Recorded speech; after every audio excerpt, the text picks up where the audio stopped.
হে কৃষ্ণ করুণা সিন্ধু দীনবন্ধু জগত পথে গোপীশ গোপিকা কান্ত রাধা কান্ত নমস্তুতে। ওম নমো ভগবতে বাসুদেবায়। প্রিয় দর্শক, প্রীতি ভালো কথা চ্যানেলে আপনাদের স্বাগতম। আজ আমরা প্রবেশ করতে চলেছি শ্রীমদ্ ভগবদ গীতার ৪র্থ অধ্যায় জ্ঞান যোগের এক গভীর ও রহস্যময় অংশে। আপনার জীবন কি কখনো সংকটে পড়েছে? আপনার মনে কি কখনো প্রশ্ন জেগেছে, আমি যে পরিশ্রম করছি তার প্রকৃত উদ্দেশ্য কি? আমি যা করছি সেটাই কি সত্য কর্ম, নাকি আমি মায়ার ফাঁদে আবদ্ধ? এই প্রশ্নগুলো আমাদের সকলের মনে আসে, আর এই প্রশ্নগুলোর উত্তর রয়েছে আজকের আলোচনা করা ৫টি শক্তিশালী শ্লোকে। শ্রীকৃষ্ণ বলছেন, যজ্ঞাতা না পুনর্মহম এবং যশস্বী পাণ্ডব। অর্থাৎ যখন প্রকৃত জ্ঞান অর্জন হবে তখন আর কখনো মোহেই পড়তে হবে না। তখন সমস্ত সত্তাকে নিজের আত্মার মধ্যে দেখতে পারবে। এই ৫টি শ্লোক আমাদের শেখায় কেন আত্মজ্ঞান দানের মাধ্যমেই প্রকৃত মুক্তি সম্ভব, কেন সত্যিকারের জ্ঞানীরা সেবার মাধ্যমে ঈশ্বরকে উপলব্ধি করেন, কেন কর্মের প্রকৃত অর্থ বোঝার জন্য আত্মানুসন্ধান করা জরুরি, কিভাবে আমরা আমাদের প্রতিদিনের জীবনযাত্রায় সত্যকে উপলব্ধি করতে পারি। আজকের আলোচনা আপনাকে একটি নতুন দৃষ্টিভঙ্গি দেবে, আপনার চিন্তার জগতে আলো জ্বালাবে এবং মোহ থেকে মুক্তির পথ দেখাবে। তাহলে চলুন আজকের আলোচনায় প্রবেশ করি এবং জানি কিভাবে গীতার এই জ্ঞান আমাদের জীবন বদলে দিতে পারে। শুরু করছি গীতার ৪র্থ অধ্যায় জ্ঞান যোগের ৩১ নম্বর শ্লোকটি। নায়ং লোকহস্ত যজ্ঞস্য কুতহন্ন কুরুষোত্তম। এই কুরুশ্রেষ্ঠ, যিনি যজ্ঞ করেন না তার জন্য এই পৃথিবীতে কোনো সুখই নেই, পরলোকে তো থাকার প্রশ্নই আসে না। এই শ্লোকে শ্রীকৃষ্ণ যজ্ঞ ও আত্মত্যাগের গুরুত্ব ব্যাখ্যা করছেন। তিনি অর্জুনকে বোঝাচ্ছেন যে যজ্ঞহীন জীবন অর্থহীন ও ফলহীন। যে ব্যক্তি যজ্ঞ অর্থাৎ ত্যাগ, দান, উপাসনা ও আত্মনিবেদন করতে জানে না, সে এই পৃথিবীতেই শান্তি পায় না, পরলোকে তো পাওয়ার প্রশ্নই নেই। অনেকেই মনে করেন যজ্ঞ মানে কেবল অগ্নিতে আহুতি প্রদান করা, কিন্তু গীতায় যজ্ঞের ব্যাখ্যা আরো গভীর।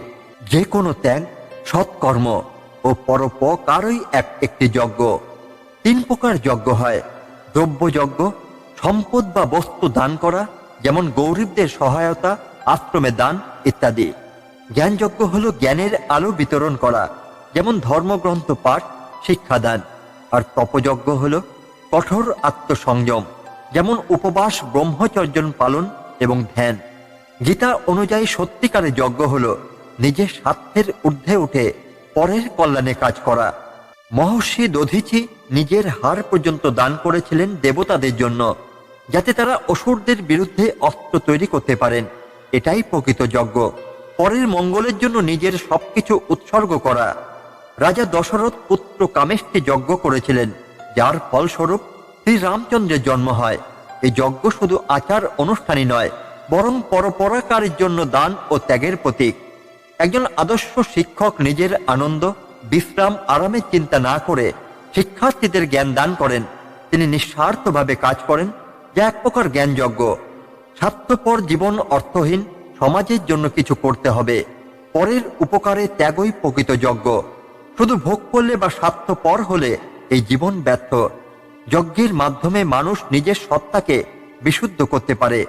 যে যজ্ঞ করে না তার জন্য এই পৃথিবীতেও সুখ নেই, পরলোকে তো পাওয়ার প্রশ্নই আসে না। এই শিক্ষা আমাদের জীবনে গ্রহণ করা উচিত। এই শ্লোকটি আমাদের শেখায় যে ত্যাগ, দান এবং নিঃস্বার্থভাবে কাজ করাই প্রকৃত যজ্ঞ। শুধু নিজের সুখের কথা ভাবলে প্রকৃত আনন্দ ও মুক্তি সম্ভব নয়। যারা যজ্ঞ অর্থাৎ ত্যাগ ও পরোপকার করেন তারাই প্রকৃত অর্থে জীবনে সার্থকতা লাভ করেন। শ্রীকৃষ্ণের এই উপদেশ আমাদের জীবনে বাস্তবায়ন করা উচিত, তাহলেই আমরা সত্যিকারের সুখ ও শান্তি পাব। এবং বহুবিধা যজ্ঞবিততা ব্রহ্মণ মুখে কর্মজান বিদ্ধি তান সর্বানেবং জ্ঞাতা বিমক্ষসে। এই সকল বিভিন্ন প্রকার যজ্ঞ অর্থাৎ ত্যাগমূলক কার্যাবলী বৈদিক বাক্যসমূহ দ্বারা বর্ণিত হয়েছে। হে অর্জুন, জেনে রেখো, এই সমস্ত যজ্ঞ কর্ম প্রসূত এই জ্ঞান লাভ করলে তুমি মোক্ষ অর্থাৎ মুক্তি অর্জন করবে। এই শ্লোকে যজ্ঞের গভীর তাৎপর্য ব্যাখ্যা করা হয়েছে। শ্রীকৃষ্ণ অর্জুনকে বোঝাচ্ছেন যে যজ্ঞ শুধু আগুনে আহুতির প্রদান নয়, বরং বিভিন্ন প্রকার ত্যাগ ও পরোপকারই প্রকৃত যজ্ঞ। যজ্ঞের বিস্তৃতি হল, যজ্ঞ মানে শুধুমাত্র অগ্নিহোম বা বৈদিক আচারই নয়, বরং প্রতিটি সৎকর্মই এক একটি যজ্ঞ। শাস্ত্র সমূহে নানা ধরনের যজ্ঞের ব্যাখ্যা রয়েছে, যেমন জ্ঞানযজ্ঞ, জ্ঞান চর্চা ও বিতরণ; দ্রব্যযজ্ঞ, দান পুণ্য; তপযজ্ঞ হল আত্মসংযম এবং ধ্যান; যোগযজ্ঞ হল অন্তর্দৃষ্টির মাধ্যমে পরমাত্মার সাথে যোগ স্থাপন; স্বাধ্যায় যজ্ঞ হল শাস্ত্রপাঠ ও তার প্রচার; কর্মযজ্ঞ, সৎ কর্মের মাধ্যমে সমাজ সেবা। শ্রীকৃষ্ণ এখানে বলছেন এই সমস্ত যজ্ঞই কর্মমূলক, অর্থাৎ কাজের মাধ্যমে অর্জন করতে হয়। শুধু জ্ঞান বা বিশ্বাসই নয়, বাস্তব জীবনে সেগুলো পালন করাই আসল যজ্ঞ। বিদুর মহর্ষি ধৃতরাষ্ট্রকে বহুবার ন্যায় ও সত্যের পথ দেখিয়েছেন। নিজে কিছু না চেয়ে ধৃতরাষ্ট্রের মোক্ষের জন্য তিনি সেবা করেছেন, যা প্রকৃত অর্থে এক প্রকার জ্ঞান ও তপযজ্ঞ। সীতা মাতার লঙ্কায় থাকাকালীন ধৈর্য, সতীত্ব ও আত্মসংযম বজায় রেখেছিলেন। এটি এক প্রকার তপযজ্ঞ, যেখানে নিজেকে আত্মনিয়ন্ত্রণের মাধ্যমে সত্যের পথে স্থাপন করা হয়। একজন আদর্শ ডাক্তার, শিক্ষক, বিজ্ঞানী বা সমাজসেবক যখন নিজের স্বার্থ ভুলে মানুষের জন্য কাজ করেন, তখন সেটিও এক প্রকার কর্মযজ্ঞ। যজ্ঞ কেবল আচার নয়, বরং ত্যাগ ও পরোপকার। জ্ঞান অর্জন ও সৎকর্মের মাধ্যমে মুক্তি সম্ভব। কর্মের সঠিক দৃষ্টিভঙ্গি মানুষকে পরমার্থে পৌঁছে দেয়। শুধু বিশ্বাসই নয়, কর্মের মাধ্যমেই মুক্তি অর্জন করা সম্ভব। শ্রীকৃষ্ণ এখানে বলছেন এই সমস্ত যজ্ঞ কর্মের মাধ্যমে সম্পন্ন হয় এবং এই জ্ঞান অর্জন করলে মুক্তি লাভ করা যায়। তাই প্রকৃত মুক্তির জন্য শুধু শাস্ত্র পাঠই নয়, বরং জ্ঞান অনুসারে কর্ম করাই প্রকৃত পথ। আমাদের উচিত জীবনে সৎকর্ম ও পরোপকারকে যজ্ঞ হিসেবে গ্রহণ করা, তাহলেই প্রকৃত সুখ ও শান্তি লাভ করা সম্ভব। শ্রেয়ান দ্রব্যময়াদ যজ্ঞাজ জ্ঞান যজ্ঞ পরন্তপ সর্বং কর্মখিলং পার্থ জ্ঞানে পরিসমাপ্যতে। হে পরন্তপ অর্জুন, দ্রব্য অর্থাৎ বস্তু দ্বারা সম্পন্ন যজ্ঞ অপেক্ষা জ্ঞান যজ্ঞই শ্রেষ্ঠ। হে পার্থ, সকল কর্ম জ্ঞানেই পরিসমাপ্ত হয়। এই শ্লোকে জ্ঞান যজ্ঞ এবং তার শ্রেষ্ঠত্ব সম্পর্কে বলা হয়েছে। যজ্ঞ বলতে সাধারণ আগুনে হোম করা, বিভিন্ন দেবতাদের উদ্দেশ্যে অর্ঘ্য প্রদান, নানা আচার অনুষ্ঠান বোঝানো হয়। এগুলোতে ধন সম্পদ, দ্রব্য ব্যয় করতে হয়, কিন্তু এসব যজ্ঞ শুধুমাত্র বাহ্যিক এবং সাময়িক ফল দেয়। জ্ঞানযজ্ঞ হল, শ্রীকৃষ্ণ বলছেন, বস্তুময় যজ্ঞ অপেক্ষা জ্ঞানযজ্ঞই শ্রেষ্ঠ। কেননা কারণ জ্ঞানযজ্ঞ মানে আত্মজ্ঞান অর্জন ও প্রচার করা, শাস্ত্র অধ্যয়ন, গুরুদের কাছ থেকে শিক্ষা গ্রহণ করা এবং আত্মসন্ধানই প্রকৃত জ্ঞানযজ্ঞ। বাহ্যিক যজ্ঞ একবার করলে শেষ, কিন্তু জ্ঞানযজ্ঞের ফলে চিরস্থায়ী মুক্তি লাভ করা যায়। যে কোনো কর্ম, অর্থাৎ যেমন যজ্ঞ, পূজাদান, তখনই প্রকৃত ফলদায়ী হয় যখন তা সঠিক জ্ঞান ও উদ্দেশ্যের সাথে সম্পূর্ণ হয়। রাজা জনক ছিলেন একজন রাজর্ষি। তিনি প্রচুর যজ্ঞ ও দান করতেন, কিন্তু তার সবচেয়ে বড় যজ্ঞ ছিল জ্ঞানযজ্ঞ। তিনি আত্মজ্ঞান লাভ করে নির্বিকারভাবে রাজকার্য পরিচালনা করতেন এবং কর্মফলে আসক্ত না হয়ে প্রকৃত মুক্তি লাভ করেন। একজন ধনী ব্যক্তি অনেক দান করতেন, যজ্ঞ করতেন, কিন্তু তার দানের পেছনে ছিল অহংকার। অন্যদিকে এক সন্ন্যাসী ছিলেন, যিনি জ্ঞান বিতরণের মাধ্যমে বহু মানুষের জীবন পরিবর্তন করেছিলেন। ধনীর যজ্ঞ সাময়িক ফল দিল, কিন্তু সন্ন্যাসীর জ্ঞানযজ্ঞ যুগ যুগ ধরে মানুষের উপকার করল। বাহ্যিক যজ্ঞের চেয়ে জ্ঞানার্জন ও বিতরণই শ্রেষ্ঠ। প্রকৃত মুক্তি আসে সঠিক জ্ঞান অর্জন এবং তাকে জীবনে প্রয়োগ করার মাধ্যমে। যে কোনো কর্মের সঠিক পরিণতি জ্ঞানেই নিহিত। বাহ্যিক আচার অনুষ্ঠানের চেয়ে আত্মোপলব্ধি, আধ্যাত্মিক চিন্তন এবং শাস্ত্র পাঠ বেশি গুরুত্বপূর্ণ। শ্রীকৃষ্ণ এখানে বোঝাচ্ছেন যে যজ্ঞ কেবল বাহ্যিক কর্মকাণ্ডই নয়, প্রকৃত যজ্ঞ হচ্ছে জ্ঞানার্জন ও প্রচার। বাহ্যিক যজ্ঞ সাময়িক ফল দেয়, কিন্তু জ্ঞানযজ্ঞ মানুষকে আত্মসাক্ষাৎকার ও চূড়ান্ত মুক্তির পথ দেখায়। আমাদের উচিত বাহ্যিক আনুষ্ঠানিকতার চেয়ে জ্ঞানার্জন ও সৎকর্মের মাধ্যমে প্রকৃত যজ্ঞ সম্পন্ন করা। তদা বিদ্ধি প্রাণিপাতেন পরিপ্রশ্নেন সেবয়া উপদেক্ষন্তিতে জ্ঞানং জ্ঞানিনস্তত্ত্বদর্শিন। সেই জ্ঞান অর্জন করো বিনয় ও শ্রদ্ধার সাথে, গুরুজনদের প্রতি সম্পূর্ণ আত্মসমর্পণের মাধ্যমে, প্রশ্ন করে ও সেবা করে।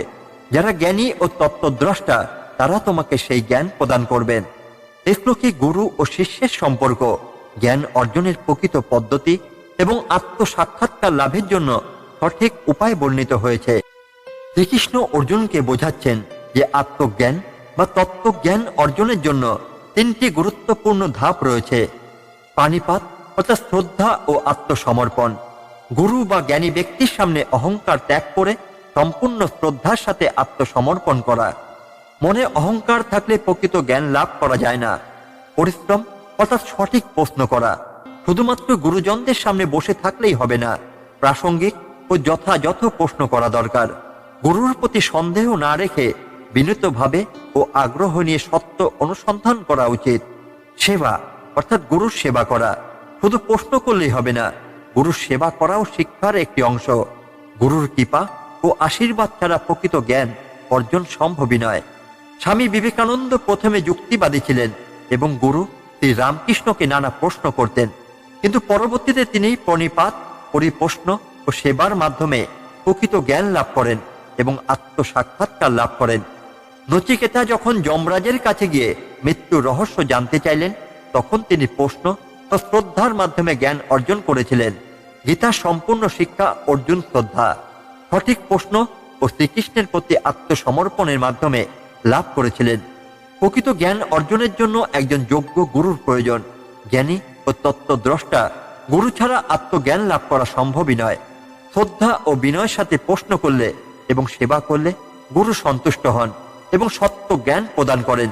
অহংকার ও সন্দেহ ত্যাগ না করলে প্রকৃত জ্ঞান অর্জনই করা যায় না। এই শ্লোক আমাদের শেখায় যে জ্ঞান অর্জনের সঠিক পথ হল বিনয়, প্রশ্ন ও সেবা। যে বিনীতভাবে গুরুর কাছে যায়, গুরু তাকে প্রকৃত জ্ঞান প্রদান করেন। সত্যিকারের জ্ঞান অর্জন করতে হলে শুধু বই পড়লেই হয় না, একজন জ্ঞানী গুরুর সান্নিধ্যে যেতে হয়। তাই আমাদেরও উচিত সঠিক গুরুর কাছে গিয়ে যথাযথ প্রশ্ন করে ও সেবা করে আত্মজ্ঞান লাভ করা। যজ্ঞতান পুনর্মহ বেবাং যশস্বী পাণ্ডব যেন ভূতান্ন শেষানি দক্ষসত্মনাথময়ী। হে পাণ্ডব, যখন তুমি সেই জ্ঞান অর্জন করবে তখন আর কখনো মোহগ্রস্তই হবে না। তখন তুমি সমস্ত জীবের অস্তিত্ব তোমার আত্মার মধ্যে এবং আমার অর্থাৎ পরমাত্মার মধ্যে উপলব্ধি করবে। এই শ্লোকে শ্রীকৃষ্ণ অর্জুনকে বোঝাচ্ছেন, আধ্যাত্মিক জ্ঞান লাভ করলে আর কখনো মোহগ্রস্তই হতে হবে না।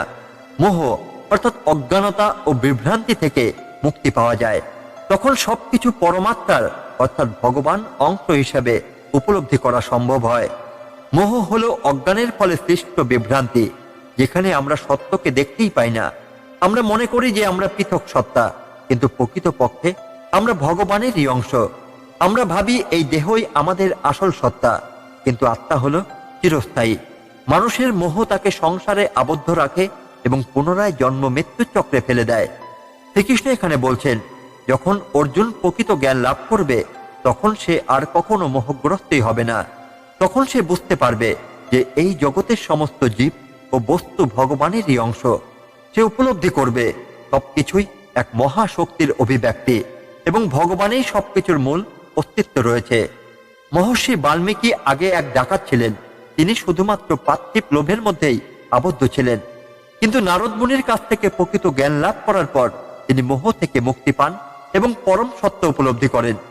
মহাভারতের যুদ্ধের শুরুতে অর্জুন মোহগ্রস্ত হয়ে পড়েছিলেন, কিন্তু শ্রীকৃষ্ণের জ্ঞান লাভের পর তিনি সত্য উপলব্ধি করেন।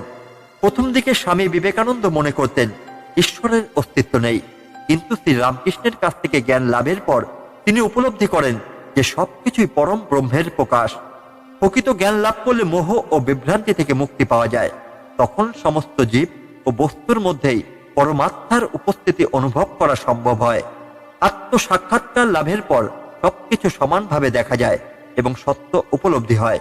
এটি কেবল তত্ত্বই নয়, ব্যক্তিগত উপলব্ধির বিষয়। এই শ্লোক আমাদের শেখায় যে সত্য জ্ঞান লাভ করলে মানুষ জীবনের মোহ থেকে মুক্তি পায় এবং সবকিছুকে একতা ও ভগবানের অংশ হিসেবে উপলব্ধি করতে পারে। তাই আমাদেরও উচিত জ্ঞানীদের সান্নিধ্যে গিয়ে আত্মজ্ঞান অর্জনের চেষ্টা করা যাতে আমরা আর কখনো মোহগ্রস্তই হই না। বৃন্দাবন গ্রামের এক দরিদ্র ব্রাহ্মণ ছিলেন, নাম ছিল সুধীর শাস্ত্রী। তিনি ছিলেন একজন ধর্মপ্রাণ ব্যক্তি, কিন্তু জীবনের কঠোর বাস্তবতা তাকে ঈশ্বরের প্রতি সন্দিহান করে তুলেছিল। ছোটবেলা থেকে তিনি শাস্ত্র অধ্যয়ন করলেও দারিদ্র্যের কারণে জীবনের প্রতি তার এক ধরনের মোহ জন্মেছিল। একদিন তিনি ভাবতে লাগলেন, যদি সত্যিই ঈশ্বর থাকেন তবে কেন আমি এত কষ্ট পাচ্ছি, কেন আমি সুখী নই? এই প্রশ্ন তাকে গভীরভাবে কষ্ট দিত। তিনি ভাবতেন, হয়তো ঈশ্বর কেবল ভাগ্যবানদের জন্য, দরিদ্রদের জন্য নয়। এই মোহের কারণে তার আত্মবিশ্বাস কমে গিয়েছিল এবং তিনি ধীরে ধীরে ভগবানের প্রতি বিশ্বাস হারাতে শুরু করলেন। একদিন তিনি গ্রামের পাশের এক বনভূমিতে হাঁটছিলেন। হঠাৎ এক মহাজ্ঞানী সাধু দেখা পেলেন, যিনি একটি নদীর ধারে ধ্যান করছিলেন। সুধীরের কাছে গিয়ে বললেন, স্বামীজি, আমি অনেক কষ্ট আছি, আমি ঈশ্বরে বিশ্বাস করতে চাই, কিন্তু আমার মন সবসময় সন্দেহ ভরে থাকে। আমি কিভাবে প্রকৃত সত্য উপলব্ধি করব? সাধু মৃদু হেসে বললেন, পুত্র, প্রকৃত সত্য উপলব্ধি করতে হলে তোমাকে মোহ থেকে মুক্ত হতে হবে। তুমি কি জানো শ্রীকৃষ্ণ গীতায় কি বলেছেন? সুধীর মাথা নেড়ে বললেন, আমি গীতার অনেক শ্লোক পড়েছি, কিন্তু আমি তাদের অর্থ বুঝতে পারিনি। সাধু বললেন, এসো, আমি তোমাকে কিছু গুরুত্বপূর্ণ জ্ঞান দিই। প্রথমে এই শ্লোকটি শোনো। যজজ্ঞাতান পুনর্মহমেবং যশস্বী পাণ্ডব যেন ভূতান্য শেষানি দক্ষসত্মনাথময়ী। যদি তুমি প্রকৃত জ্ঞান অর্জন করো তবে আর কখনো মোহেই পড়বে না। তখন তুমি সমস্ত জীবকে নিজের আত্মার মধ্যে এবং ভগবানের মধ্যে উপলব্ধি করতে পারবে। সুধীর ভাবলেন, আমার তো সবসময় মোহই ছিল, আমি কখনো ঈশ্বরের প্রকৃত অবস্থান উপলব্ধি করতেই পারিনি। সাধু এরপর বললেন, তুমি কি জানো কিভাবে এই জ্ঞান অর্জন করতে হয়? সাধু তখন গীতার 34 নম্বর শ্লোক পাঠ করলেন, তদ বিদ্ধি পানিপাতেন পরিপষ্টেন সেবয়া উপদেক্ষন্তিতে জ্ঞানং জ্ঞানেন তত্ত্বদর্শিন। তিনি ব্যাখ্যা করলেন, সত্য জ্ঞান অর্জনের জন্য তোমাকে বিনয়ী হতে হবে, প্রশ্ন করতে হবে এবং জ্ঞানীদের সেবা করতে হবে। তুমি যদি সত্যিকারের জ্ঞানী ব্যক্তিদের কাছ থেকে শিখতে চাও তবে তারা তোমাকে প্রকৃত সত্যের পথ দেখাবে। সুধীর এবার বুঝতে পারলেন, এতদিন তিনি নিজের অহংকার ও মোহের কারণে সত্যকে দেখতেই পাননি। তিনি ভাবতেন, আমি নিজেই সব জানি, কিন্তু আজ তিনি উপলব্ধি করলেন, জ্ঞান অর্জনের জন্য নিজেকে শূন্য করতে হয়। পরবর্তী কয়েক মাস সুধীর সেই সাধুর শিষ্যত্ব গ্রহণ করলেন। তিনি ধীরে ধীরে বুঝতে পারলেন, সংসারের মোহ এবং মায়ার জালে আটকে থাকলে প্রকৃত জ্ঞান লাভ করা যায় না। একদিন সাধু তাকে বললেন, সুধীর, তুমি কি এখনো মনে করো যে তোমার কষ্টের জন্য ঈশ্বর দায়ী? সুধীর মাথা নেড়ে বললেন, না স্বামীজি, এখন আমি বুঝতে পারছি জীবনের সবকিছুই আমার কর্মের ফল। ঈশ্বরের সবকিছুর মাঝে আছেন। আগে আমি শুধুমাত্র নিজের দুঃখ দেখতাম, কিন্তু এখন আমি দেখতে পাচ্ছি যে এই সৃষ্টির প্রতিটি প্রাণী ভগবানেরই অংশ। সাধু সন্তুষ্ট হলেন। তিনি তখন গীতার 33 নম্বর শ্লোক বললেন, শ্রেয়ান দ্রব্য মেয়াদ যজ্ঞাজ জ্ঞান যজ্ঞ পরন্তপ সর্বং কর্মাখিলং পার্থ জ্ঞানে পরিসমাপ্যতে। অর্থাৎ দ্রব্য দান করার চেয়ে জ্ঞান যজ্ঞ অনেক বড়, কারণ সমস্ত কর্মই জ্ঞানের দ্বারা পরিপূর্ণ হয়। সুধীর এবার উপলব্ধি করলেন, অর্থ, সম্পদ বা বাহ্যিক কিছু দিয়েই আত্মতৃপ্তি আসে না, প্রকৃত তৃপ্তি আসে জ্ঞানের মাধ্যমে। কয়েক বছর পর সুধীর নিজেই একজন জ্ঞানী সাধু হয়ে উঠলেন। তিনি এবার নিজের গ্রামের মানুষদের শিক্ষা দিতে লাগলেন। তিনি বললেন, ভগবান আমাদের মাঝেই আছেন, শুধু আমাদের তাকে উপলব্ধি করতে জানতে হবে। যদি আমরা মোহ থেকে মুক্ত হতে পারি তবেই সবকিছু স্পষ্ট হয়ে যাবে। একদিন এক যুবক এসে বলল, গুরুজি, আমি অনেক কষ্টে আছি, আমি কি করব? সুধীর হাসলেন এবং বললেন, প্রথমে মোহ থেকে মুক্ত হও, নিজের সমস্যা নিয়ে অতিরিক্ত ভাববে না। গীতায় বলা হয়েছে, যখন তুমি প্রকৃত জ্ঞান লাভ করবে তখন আর কখনো মোহগ্রস্তই হবে না। জ্ঞান অর্জন করলে মোহগ্রস্ত হতে হয় না। প্রকৃত জ্ঞানীদের সান্নিধ্যে গেলে আত্মজ্ঞান লাভ হয়। সংসারের সবকিছুর মধ্যে ঈশ্বরের উপস্থিতি উপলব্ধি করতে পারলেই সত্য উপলব্ধি সম্ভব। অর্থ বা বাহ্যিক দান নয়, প্রকৃত জ্ঞানই আমাদের মুক্তির পথ দেখায়। এই গল্পটি আমাদের শেখায়, জীবনের দুঃখ কষ্টের জন্য ঈশ্বরকে দোষ না দিয়ে আমাদের উচিত প্রকৃত জ্ঞান অর্জন করা। কারণ সত্য জ্ঞান লাভ করলে আর কখনো মোহই পড়তে হয় না এবং আমরা সমস্ত কিছুকে সমদৃষ্টিতে দেখতে পারি। তাই আসুন আমরাও এই জ্ঞানার্জনের পথে এগিয়ে যাই, যাতে আমরা আমাদের মোহ ও দুঃখ থেকে মুক্তি পেতে পারি। আজ আমরা গীতার ৪র্থ অধ্যায়ের ৩১ থেকে ৩৫ নম্বর শ্লোকের গভীর অর্থ অনুধাবন করার চেষ্টা করেছি। শ্রীকৃষ্ণ এখানে আমাদের যা শিখিয়েছেন, সত্যিকারের জ্ঞান অর্জন করলে আর কখনো মোহেই পড়তে হবে না। প্রশ্ন করা, সেবা করা এবং গুরুজনদের কাছ থেকে শেখাই জ্ঞান অর্জনের প্রকৃত পথ। আত্মসচেতনতার মাধ্যমে আমরা কর্মের বন্ধন থেকে মুক্ত হতে পারি। এই শিক্ষাগুলো যদি আমরা আমাদের জীবনে বাস্তবায়ন করতে পারি, তাহলে সংসারের মোহ মায়া আমাদের আর গ্রাস করতে পারবে না। তাহলে এবার নিজেকেই প্রশ্ন করুন, আমি কি সত্যিকারের জ্ঞানের পথে হাঁটছি নাকি মায়ার ফাঁদে আটকে আছি? আপনার মতামত আমাদের সঙ্গে শেয়ার করুন। ভিডিওটি ভালো লাগলে লাইক, কমেন্ট, শেয়ার করুন এবং প্রীতি ভালো কথা চ্যানেলটি সাবস্ক্রাইব করতে ভুলবেন না। পরবর্তী পর্বে আমরা আরো গভীরভাবে জ্ঞানযোগের আলোচনায় প্রবেশ করব।